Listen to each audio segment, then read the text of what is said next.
This here was one of my Copart purchases from a long time ago. And honestly, this baby had me sweating.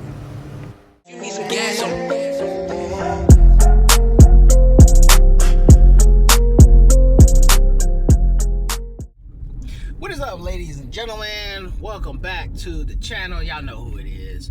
And in today's video, we are going to be talking about that 1999 Lexus GS400. I know I said it was a GS300, but it's actually a GS400.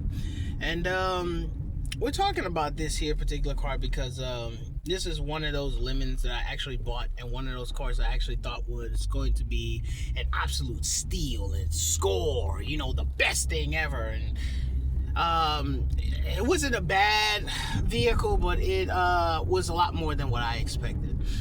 And so I wound up getting that car there, and I wound up getting it at Copart at the auction. Obviously, the car had front end damage, and that was pretty much the end of it. Nothing else was majorly wrong with it. The highlight title said "Ran and Drive," and this is one of those things that I've learned from going to the auction is that you always want to get out there and you want to look at the vehicles and inspect these vehicles before you decide to make bids and buys on them.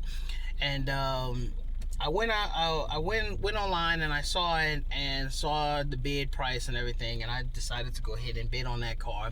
And I went ahead and bid it on it. And when I bid it on that one there, I actually wound up winning a car. I was the highest bid, and I was the highest bid at $400, which is absolutely amazing.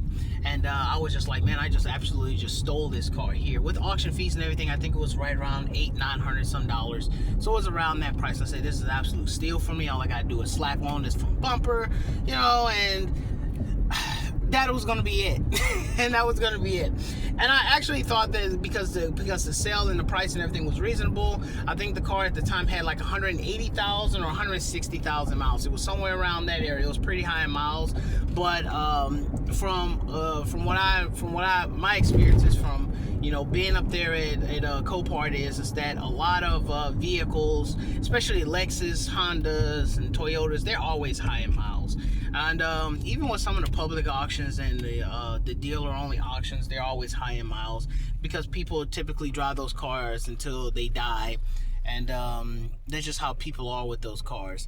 And so I wound up bidding on one, and everybody always buy those because they're really good and the engines are really good. This one here was also, I think it was a supercharger or a turbocharger. The engine on that one there was really amazing. Like I said, I put the keys in, ran and drive. I mean, just listen to this. Just listen.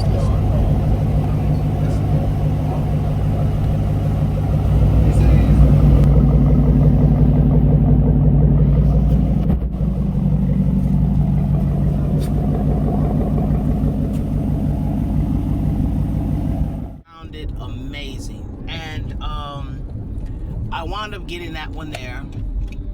And I wound up getting that one there, and I wound up getting it to the house.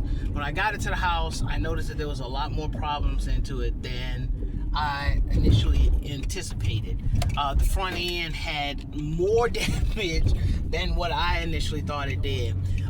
It was shoved in on one side, which was on the driver's side. It was really pushed in, so it had some major frame damage, which was not listed in the description on Copart. And it's just like I said, they're saying Copart doesn't care. Like they list up the stuff. It's your responsibility to go there and to look at it when you bid on these cars. So you can't really blame them. It's not them. It's on you.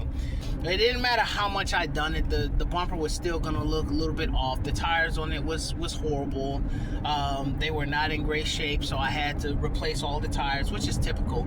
If you ever get any car from any auction, tires is probably going to be the number one thing that's pretty common on these cars here. I had that car there for a little bit, and I wound up getting a car fixed as best to my abilities, and best to the liking, the best for it to look. And so it looked somewhat presentable.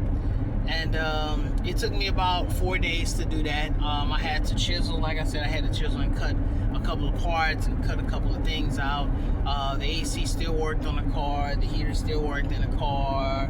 You know, everything else worked fine. It was just the damage on the front end, which was on the frame, which was a major issue. But I wound up, like I said, I wound up fixing it, and then I wound up actually selling this one here, and I actually sold this one here and actually made a pretty good profit off of it. I wouldn't say that I made a spectacular profit, but I was able to not take a loss on that vehicle. So that's also something that's really good, because many times you can turn around and you can get these cars here, and if you're not careful, you can take a loss at it. Like I said, it did have me sweating a little bit because of when it arrived, it was rusted. I mean, it had dust, dirt all over the place, which is, also something that's typical, because, the Copart where I get mine from, they pretty much have like the dirt and everything onto it.